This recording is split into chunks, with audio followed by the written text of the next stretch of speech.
ప్రవేశించిందా? అన్నిటికీ క్షమాపణ ఉంది, గర్వానికి మాత్రం శిక్ష ఉందని బైబిల్ చెప్తుంది. ప్రతి దానికి స్వస్థత. పాపినంటే వ్యభిచారులు సైతం దేవుడు క్షమిస్తాడు క్షమాపణ కోరుకుంటే. దావీదుని క్షమించలేదండి.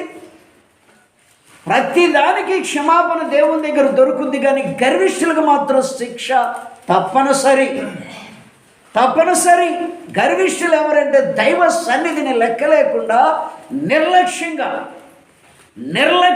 ప్రవర్తిస్తారు. చూస్తారా దైవ సన్నిధిని? మీరు ఎంతటి వాళ్ళైనా, ఎంతటి కోటీశ్వరులైనా వినండి. ఈరోజు గర్విష్ఠుల గురించి బైబిల్ ఏం చెప్తుందో ముందుగా దానియేలు గ్రంథము 4వ అధ్యాయము 30వ వాక్యం పెద్దగా చదవండి అమ్మా.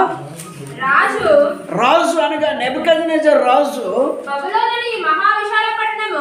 బబులోనులో తిరుగుతూ అంటున్నాడు, బబులోను ఈ మహావిశాల పట్టణమును నా బలాధికారమును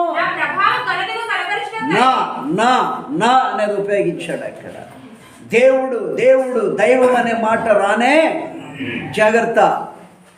నేను ఆశీర్వదించబడ్డాను,